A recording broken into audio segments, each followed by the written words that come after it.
Muito bem, bom dia a todos. Vamos iniciar o bate-papo de abertura desta quarta-feira, dia 24 de junho de 2015. Fábio Figueiredo com vocês, Vlad, como a maior parte dos amigos me conhece, trago então as movimentações desta abertura de pregão. Tudo bem com vocês? Tenho um feedback de como está o áudio, o vídeo da nossa conexão? Perfeito, tá tudo ótimo.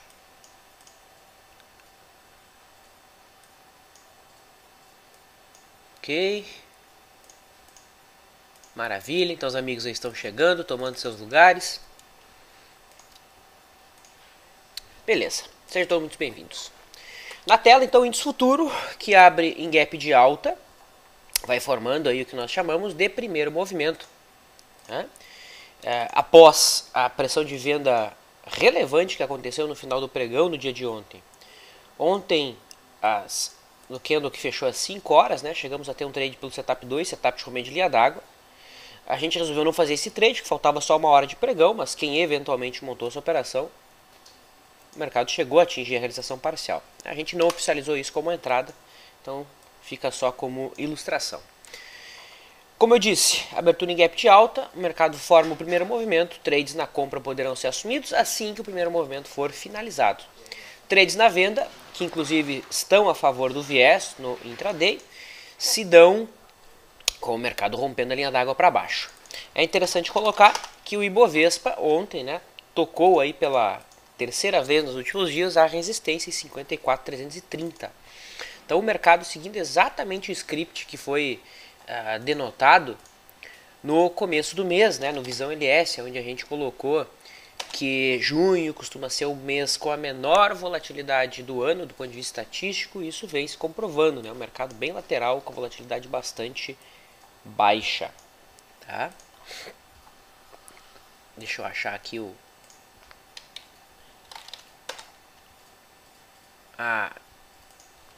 cadê? Visão LS. Enfim, já mostrei várias vezes, né?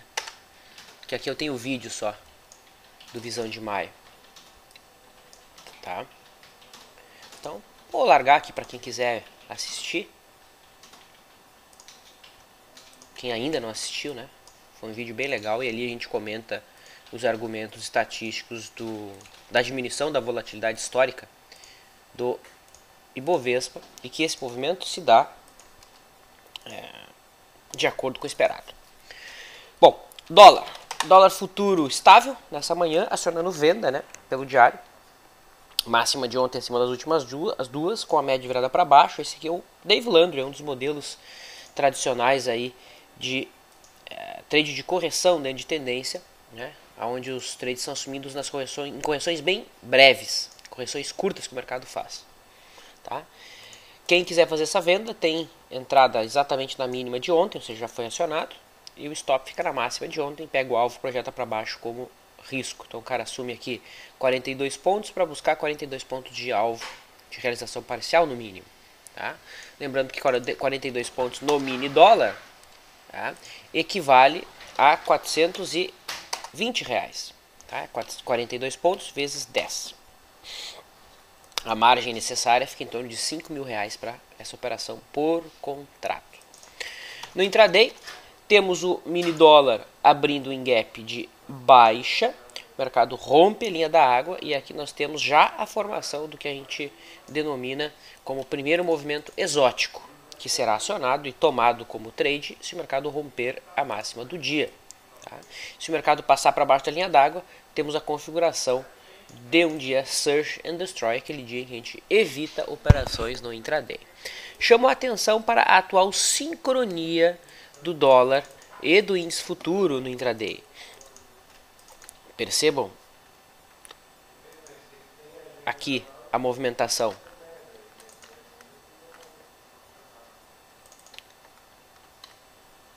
No lado esquerdo do dólar, tá? E no meu lado direito o índice. Então ontem o mercado no dólar abriu em gap de alta, índice abriu em gap de alta. Formação do primeiro movimento, nenhum acionado. Após o meio da tarde, entrada de pressão de venda. Após o meio da tarde, entrada de pressão de venda. E ambos mercados fechando na mínima do dia. Tá? É interessante perceber isso. Como está sincronizado exatamente os movimentos.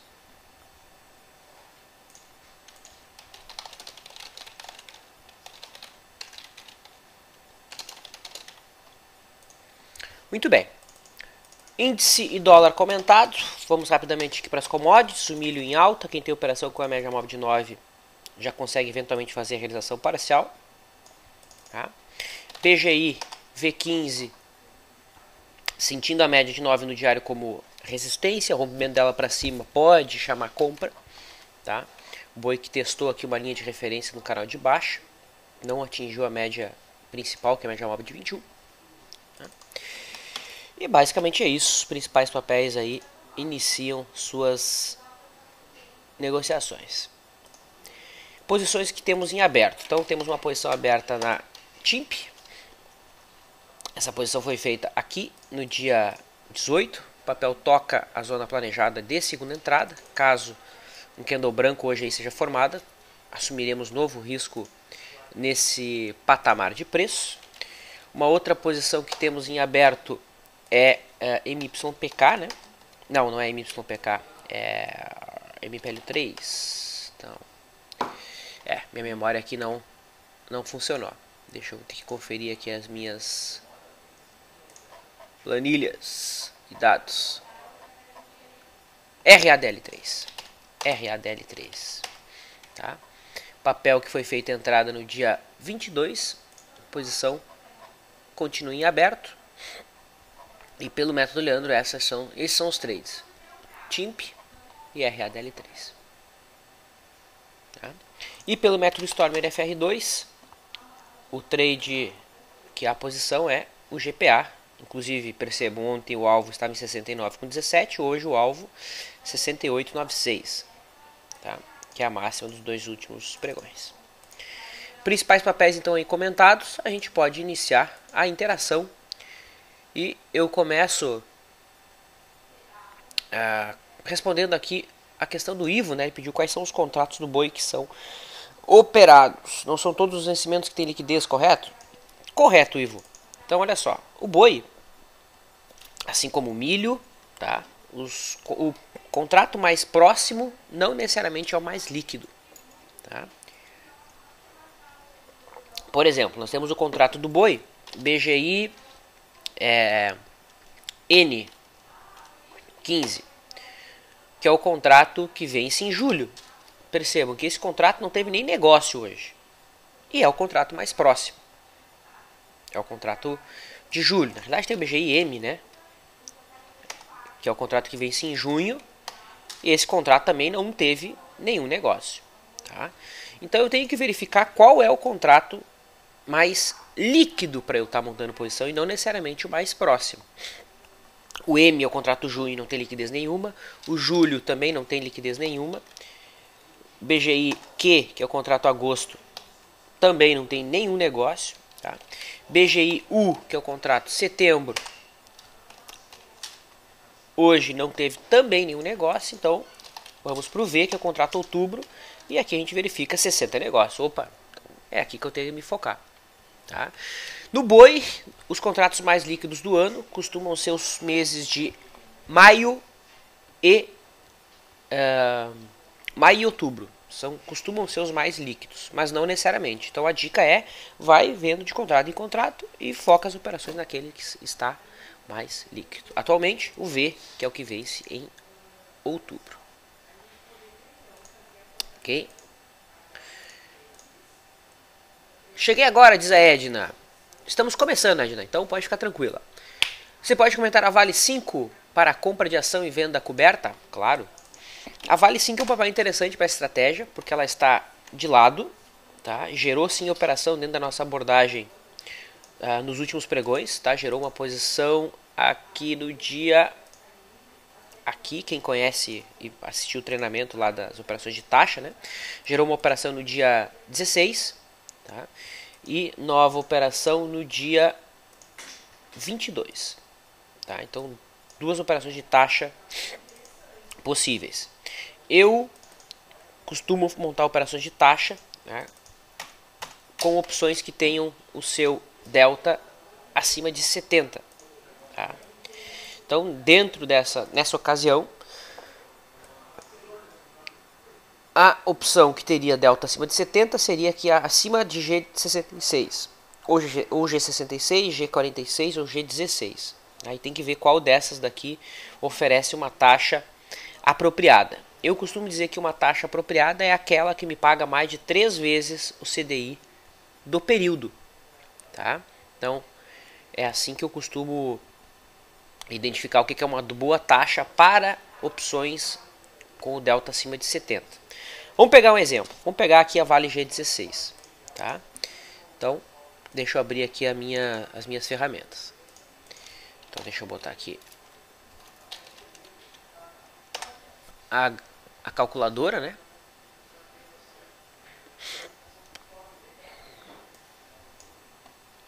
São informações que nós vamos precisar. Então, aí temos a calculadora.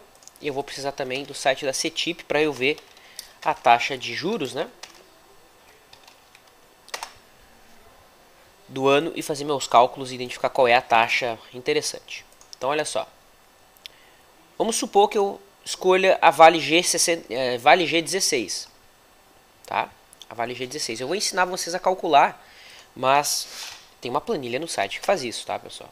Então, eu vou ensinar vocês a calcular para vocês entender de onde é que sai os valores. Então, imagina que eu estou comprando a Vale agora a 17,27. 17,27. Eu vou vender essa opção aqui, a Vale G16. Vamos ver se tem liquidez mesmo. Vale, tem que ter liquidez, né? Senão não adianta. Vale G16. Ó, já tem um book grande aqui, né? Tem um spread grande. Tem que deixar pescando aqui. Eu não posso ir a mercado. Imaginar que eu consiga fechar aqui como melhor vendedor, a 1,96. Tá? Se eu fosse fazer isso agora, eu colocaria uma ordem a 1,96. Tá? Então, comprando a Vale a 17,27. 1,96 menos, que é o preço da opção que eu estou recebendo. Portanto, o custo dessa operação é 15,31. De acordo? 15,31. Agora, qual que é a taxa que essa operação está me oferecendo? Se eu estou comprando a Vale agora e vendendo a Vale G16. É simples, eu preciso simplesmente dividir o strike daquela opção pelo meu custo. Eu inverto, né? Divido 1 menos 100 vezes. Essa é a taxa de 1,89% para 17 dias. Agora que vem aquela questão. Essa é uma boa taxa ou não é uma boa taxa? Compensa eu montar essa operação? Buscar 1,89 com uma boa chance de lucro, né? Aqui eu tenho um delta de 82, ou seja, a chance dessa opção ser exercida é de 82%. Mas o parâmetro que eu uso para identificar se essa taxa é interessante ou não, eu busco uma taxa que supere em 3 vezes o CDI do período. Tá? Então o CDI do período, do ano, né, melhor dizendo, é de 13,64. Eu preciso identificar qual é o CDI para 17 dias. Tá? Então, deixa eu calcular, deixa eu anotar aqui essa taxa. Então, a taxa na G16 é de 1,89%. Agora, isso aqui é maior que a taxa do período? Então, vamos calcular isso. Então, aqui eu vou dividir a taxa por 100 e somar 1, né? Fica 1,1364. Deixa eu pegar aqui. Aí, então, 1,1364, que nada mais é do que 13%, né? 13 dividido por 100 mais 1. E o que eu quero saber? Eu quero saber 17 dias de 252 elevo na potência menos 1, 0,087. Tá, tem que fazer de novo aqui que agora Botou errado. Então, 1,1387. Essa é a taxa. Eu quero saber 17 dias de 252. Elevo na potência 1 menos 100 vezes. Então a taxa CDI para 17 dias úteis é de 0,88%. Eu busco 3 vezes isso. 3 vezes isso é 2,64%. Percebam, aquela taxa está me oferecendo agora 1,89. Ou seja, para mim é uma taxa muito baixa. Então na G16 eu não considero interessante. É uma taxa muito baixa para o risco que eu estou correndo. Entende? Então eu tenho que buscar uma opção mais dentro do dinheiro. Então eu vou ter que cotar aqui na G66, que não abriu ainda, ou na G46. Tá? Todo esse cálculo aqui tem uma planilha que faz, que está lá no site. A planilha, a central de planilhas, lá na central de planilhas. E a primeira que está aqui. Ó. Opa, não é a primeira, é a segunda. Que é a calculadora de Black-Scholes e taxas. Ali tá bonitinho para vocês. Feito. Vamos para as próximas questões? O G7 diz que ontem a MYPK deu uma bela operação de day trade. Será que ela gera uma nova operação hoje? Bom, eu não sei exatamente qual é a estratégia que você operou, né? Eventualmente a operação aqui dos primeiros 5 minutos, alguma coisa nesse sentido, tá? Mas, por enquanto, hoje não vai se desenhando um pregão assim, né? A gente tem um volume bem baixo, projetado para o dia. Ontem, como o volume fechou acima da média, provavelmente existia um volume maior na abertura do mercado, né? No momento eu não vejo muito o que se fazer, ainda é cedo na nossa abordagem. Nós temos uma abordagem bem conservadora de day trade, né? A gente sabe que o prazo de day trade é o prazo mais difícil de ser operado. E existem muitos inimigos no intraday, né? Então a gente parte da premissa que esse prazo operacional deve ser tratado com a maior parcimônia possível. Visto isso, a gente costuma buscar operações a partir da primeira hora de pregão. Óbvio que existem estratégias mais arrojadas, mas o norte geral acaba sendo esse. Então no momento ainda seria cedo para buscar operação em MYPK. Tá? De day trade. Winner. Vlad, bom dia, tudo bem? Tudo bom, Winner. Podes comentar o gráfico da soja? Ele mandou o gráfico para mim aqui de julho de 2015, lá de Chicago. Semana passada rompeu uma LTB de longo prazo. Obrigado e parabéns pelo trabalho. É possível plotar a média móvel de 21. Então olha que legal. O Winner mandou o link para nós da soja. Diretamente lá da CME. Tá? Então aqui vocês podem verificar o gráfico das diversas commodities, né? Tá ali no chat de abertura o link do Winner. Então vamos procurar o gráfico aqui. Ele quer dar uma olhada no gráfico do vencimento de julho. Tá? Então aqui ó, em chart, a gente vai em charts, né? E aqui a gente vê o gráfico da soja vencimento julho. Tá? Vamos editar esse gráfico aqui. Então a gente quer um gráfico de candle, update. Então tá aí o gráfico de candle. Tá? Vamos botar um prazo de 60 minutos. Aí o gráfico de 60 minutos. Vamos estudar, vamos colocar uma média móvel. Então, aqui, Moving Average. Aqui ele colocou as médias móveis. Tá? Então vamos voltar lá para o gráfico diário e ler a questão do Winner, né? Ele diz que rompeu uma LTB, de fato, rompeu aqui a LTB, ó, fez um pivô de alta, tá? E o mercado atingiu já uma zona de resistência, né? Que é essa faixa de preço aqui, ó. Essa faixa dos mil dólares. Se o mercado conseguir se desvencilhar dessa zona, ó, vamos pegar o gráfico.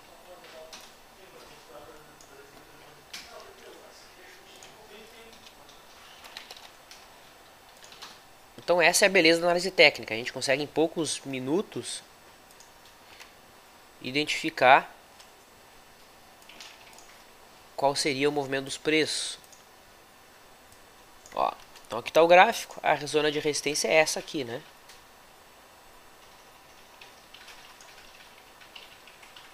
E esse movimento de alta pode ter sido operado a partir desse ponto aqui, né? A partir do momento que o mercado fez o pivô de alta. Se o mercado romper a zona de $1.000, a próxima resistência qual é? Opa! Olho para o lado esquerdo do gráfico e a gente vê que a próxima resistência fica lá em $1.040. Bem bonito o movimento, sim, da soja. No momento, o esperado seria uma correção, né? Alinhada com essa simetria aqui, ó. Na realidade, o esperado dentro da simetria mais próxima seria um movimento lateral alinhado com esse movimento aqui, para depois ir em busca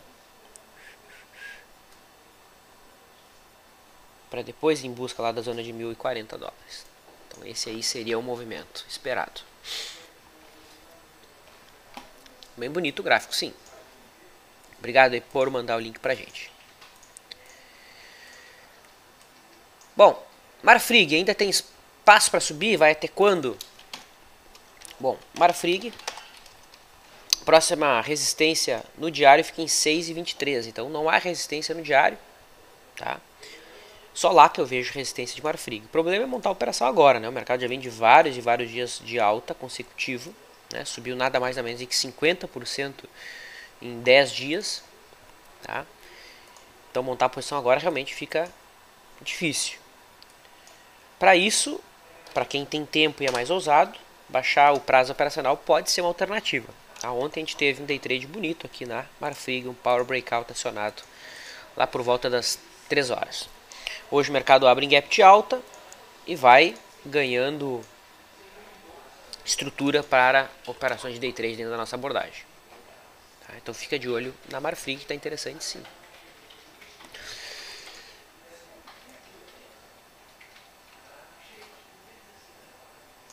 Muito bem.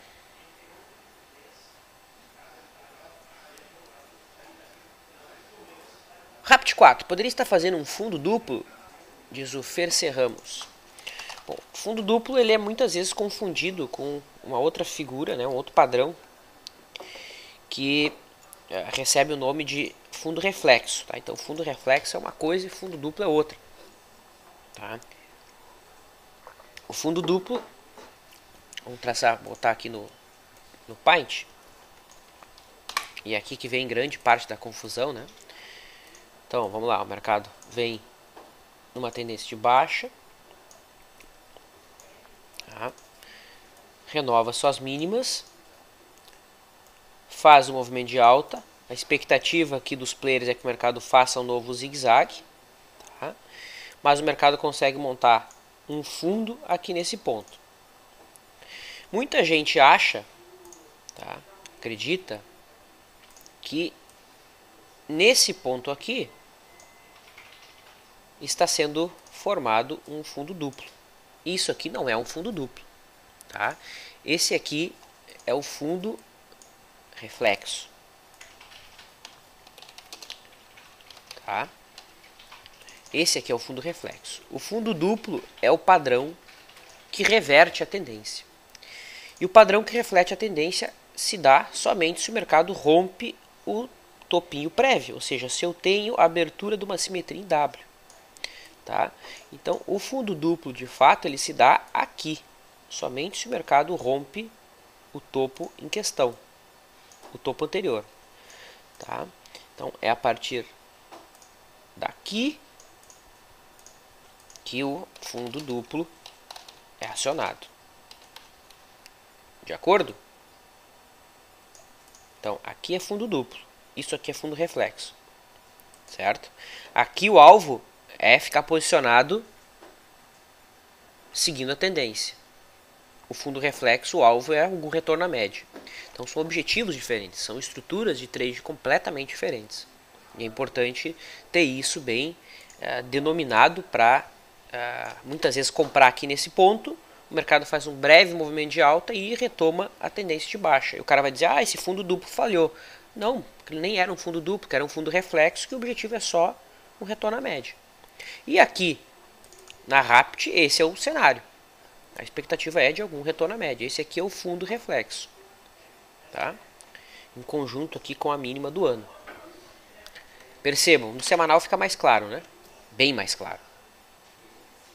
Onde é que o fundo duplo é acionado? Somente acima de 4,25. Somente acima disso. Tá? Antes disso não tem fundo duplo nada. Antes disso é fundo reflexo. Aí o objetivo é só um retorno à média. Ficou claro? Maravilha. Vamos dar mais uma olhada no índice. Índice futuro renovando as suas máximas. Tá? Não houve a formação aí do primeiro movimento ainda. Aqui no índice é possível buscar trades na compra e na venda por enquanto. Tá?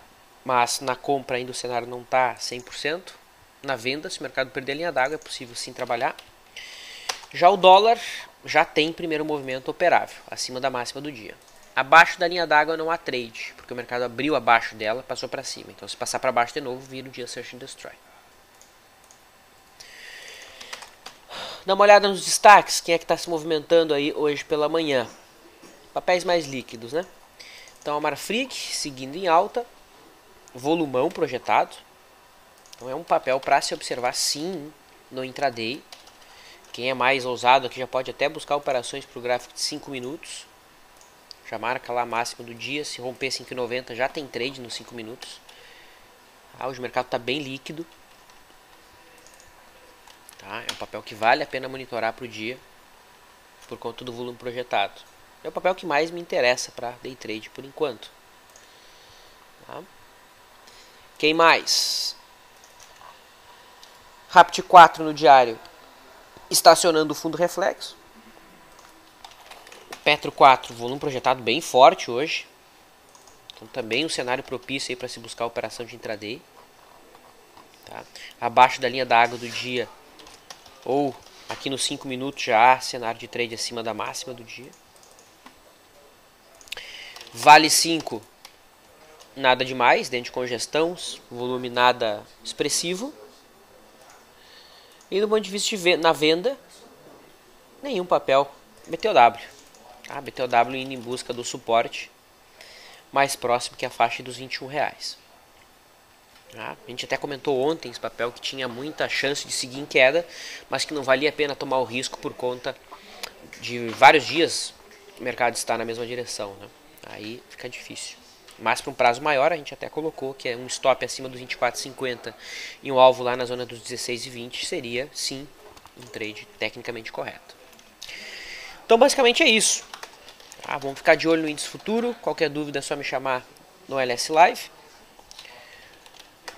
Tá?